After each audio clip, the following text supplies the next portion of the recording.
Good afternoon. We're just about that tipping point, so thank you very much, Mr. Pathak and the folks at the IoT and M2M forum. We heartily support this and active supporters of the initiatives, especially around standardization, both domestically and globally. And so we're just very keen to ensure that these initiatives get taken forward. We've been working with our friends Kurt and others, and thank you very much for the support that you've given to us in the initiatives. So my objective this afternoon is to give you some very few insights, if you will, into the operator end of things, because clearly this is going to be critical in terms of the delivery of the high promises that are held out for the new smart city vision that has been laid. I think Ulrich gave you this story of the chessboard. What he didn't tell you was that the emperor, after the 30-second square was crossed, decided that he had lost the wager, or that he has not been able to fulfill the promise. And so he had the head of this particular chess maker taken off as a result of not being able to fulfill the promise. So the question is, are we at an inflection point? Because what the chessboard shows is this whole issue of the power of compounding, is saying, in effect, when you cross the first half of the chessboard, you're into an exponential growth curve in terms of the power of compounding.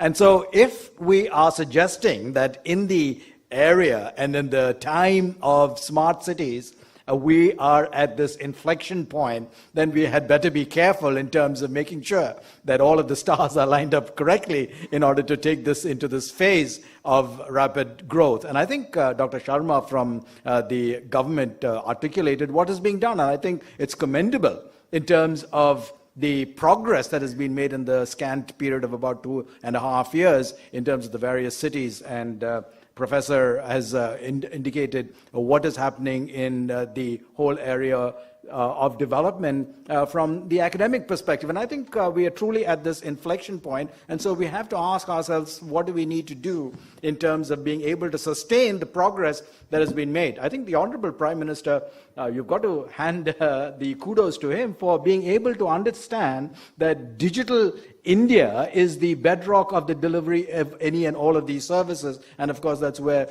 operators come into play. But Digital India forms the basis of being able to deliver on the promises of Make in India and all of the other processes of monetizing the demonetized version of our economy, education, health, and all of these services ultimately get delivered over the network. And that's the point of view that I want to espouse this afternoon. So first of all, please let me tell you that the operator community, which is the mobile operator community, was the first industrial arm of India to get liberalized. All right? Go back to 1994, the government decided that the first choice of liberalization was to start with telephony. We had, at that point, a penetration rate of less than about 4%. All right? And so the government, in its great wisdom at that particular point, introduced the notion that liberalized access to mobility or telephony would be digital. And so the requirement was that all of the networks that were to be built would be built on a 2G standard. And that was a European standard, by the way. Yeah, GSMA standard. All right. So globally, India adopted the digital standard. So from the very inception, please understand that our networks were always digitized. Or obviously what was delivered on this digital network obviously went through phases, what we call 2G, 3G, 4G, now looking at 5G. So in terms of this context, the point that we are making is that in India, as opposed to other developed countries, has only one main network, and so therefore we need to be very careful what we do in terms of this network, both from a policy, regulatory, and implementation and operational perspective, because if we miss what we do on this network, this one network, in a sense the only child we have, then going forward into the next half of the chess game is going to be put in jeopardy. Now, let me just clarify this. Rest of the world, you have at least 5 networks. And this is a point that I make time and again because we need to reiterate the particularities of what we face in India. In the rest of the world, notice that you have had at least the development of 5 networks. A mobile network, which was predominantly a monopoly-oriented network that used public resources to ensure that connectivity was delivered to your home and to your business.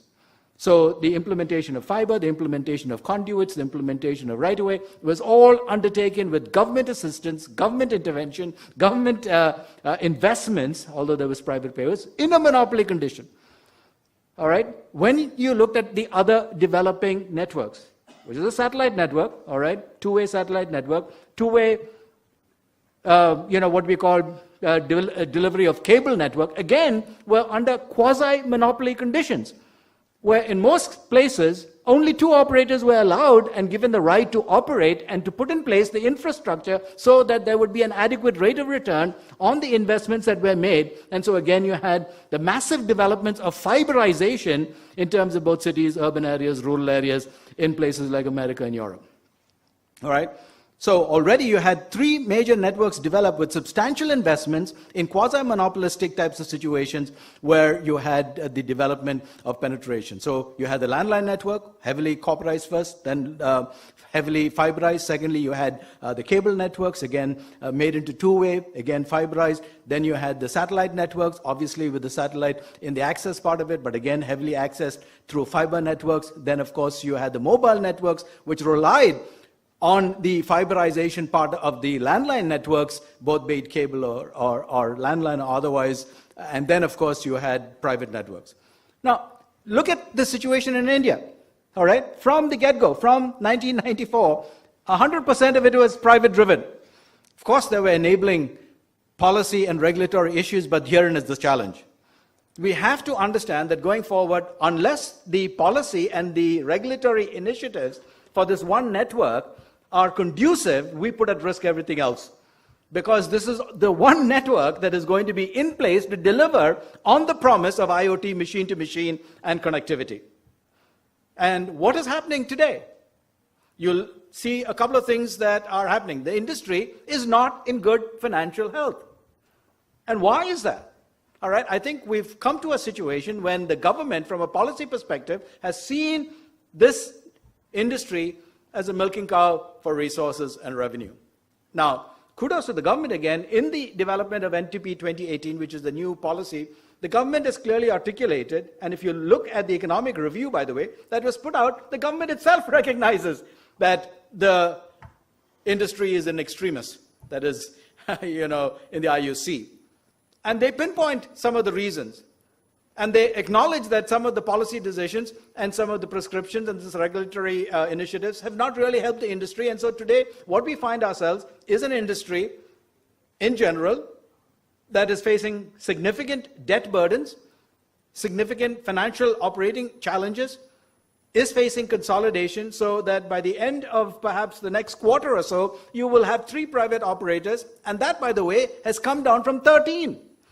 Every circle in India, which is almost contiguous with the state, more or less, all right, at one point had 13 operators. Today, we're down to 3 private operators and 1 PSU, which is BSNL MTNL.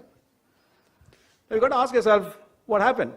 Clearly, going forward, what is very clear that those who are going to start putting in place the networks on which all of these promises of smart cities are going to ride require substantial financial investment.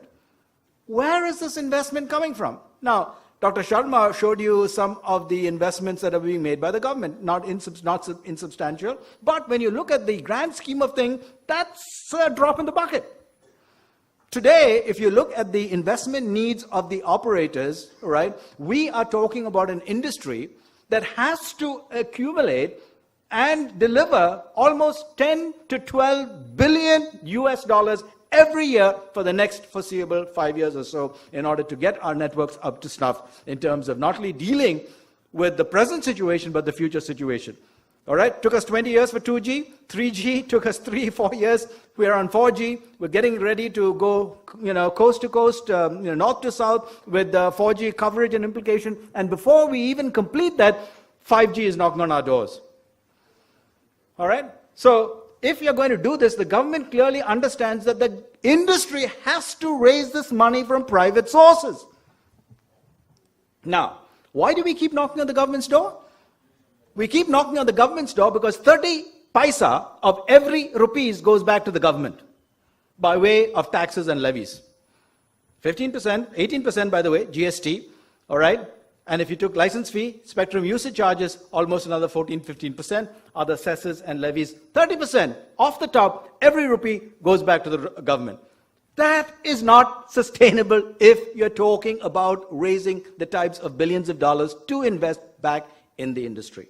And that is why you're seeing consolidation, because now, going forward, only deep-pocketed, well-constituted, financially powerful companies can continue to play in this area. And even such companies, look at what happens with Vodafone Idea. These are not small companies, having to merge and consolidate because of the requirement to raise these substantial amounts of money.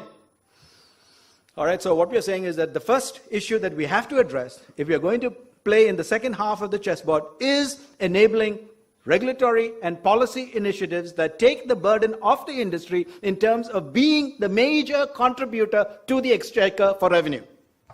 We've got to get away from this paradigm and say we've got to get to a paradigm which says, plow this back, leave it in the hands of the industry. If you're relying on the private industry to deliver the goods, give them the resources to do so. Point number one. Point number two, ease of doing business. Very clearly an appropriate initiative from the government. Now, what we are seeing is that in the old days, you could do all your business in Delhi. Or you parked yourself here in Delhi before one of the appropriate ministries, and you are okay. Today, even with the central government making all of these initiatives, the implementation is very heavily reliant on the states. So more and more we find ourselves having to work with individual state governments which perhaps have programs which may not align with the central vision of what's going on for various reasons, political and otherwise. So when we get down into the state level, the significant issue we face is right of way. One of the things that we have with right of way is people saying you can't put up your cell towers because we're afraid it causes us health hazards. This is contrary to every known scientific understanding of what happens in a mobile network. All right, so we have problems putting up cell towers. We have problems getting fiber connectivity. I'll give you an example. We asked Bengaluru Corporation, Municipal Corporation, to give us right of way in terms of fiberizing the city of Bangalore. The corporators, in their great wisdom and intelligence, told us that the per kilometer price would have to be on the per kilometer land value in Bengaluru. Now you figure out what the land value in Bengaluru is, right? And every kilometer we had to pay for is based on the assessed value of land value, and we have to pay that to the Bengaluru Municipal Corporation. Now, ask yourself, where are you going to be able to raise those types of resources to be able to fiberize this? Because when you get into the 5G world, without fiberization, we're probably smoking something. All right, so right away, both in terms of the construction of our cell towers in order to be able to get to deliver the services, the coverage and all of this, and now 5G, which is heavily reliant upon fiberization, because latency is critical. And that's why 5G is becoming such a critical aspect of the delivery of IoT and M2M. So if you don't address the right-of-way issues, we're going to be in critical challenges. Point number one. Point number one was the issue of the government easing itself in terms of the revenue burden on the industry. All right, and again, that was an issue where the government used to have revenue share, and that is when the industry did not have to pay for its spectrum upfront. Auctions were introduced, industry had to pay for spectrum upfront, but the legacy initiative of paying license fees and spectrum usages continued. So you had a double hit. That was part of the genesis of the financial problems of the industry. Fix that. 2, right away. Third, concerns among the citizens of this country in terms of what is going to happen when the massive amounts of data collected by our networks as we go to IoT, machine to machine, and this digital environment and collecting all this data, what is going to happen in terms of privacy? Now, the Supreme Court in India, for the first time, as I said, as we all understand, acknowledged, recognized privacy as a fundamental right, but that has not been translated into an act. So, please, I encourage all of us who are working both in standards and both in terms of being able to go forward, M2M and INT, please be part of the discussion and the debate on what constitutes privacy in terms of individuals and in terms of companies, because companies ultimately are also persons under the law. We need to understand this. And finally, what we want to understand is security. Now, you see what the issue is in terms of, you go to a country like America, right? Huawei is prohibited from doing business in America, at least from the private side, government side. Why? Because there's so-called security concerns. What are we looking at in India? We're looking at balkanizing our data flows. So I'm saying if data is generated in India, some aspects of government, some arms of government are saying it ought not to leave Indian borders. All right, bring your server here, bring your facilities here, do it all in country. These are significant challenges, both in terms of the privacy of data, all right? Because when we start getting into this privacy initiative, please, and this security initiative, please understand that other countries have similar concerns. And if you're going to go down this path, international trade and sharing of information and data is going to come to a standstill. And again, we've got to ask ourselves, where are we going in terms of this smart city initiatives? The movement of data and the storage of data and the data in transit will have to address the issue of what is appropriate security. And of course, the EU has a paper that it's put out. It's being looked at by the Indian government. Of course, American governments have taken a bit of a different tack and all of this. But again, in India, we've got to ask ourselves from an Indian perspective, how do we need to interact with developing the appropriate safeguards for privacy, both for public and for private and for individuals and for companies? And secondly, how do we address the legitimate security issues of the government and of companies? So if these are not addressed, I think we would have a major challenge in terms of implementing the grand vision, which we fully support, which we fully believe must take place, because as the Honorable Prime Minister put it well, he said, we got to just not think of ease of doing business, we've got to think of ease of living. And I think if we don't deliver to the citizens this particular aspect, I think we will have a significant uphill battle. Thank you very much.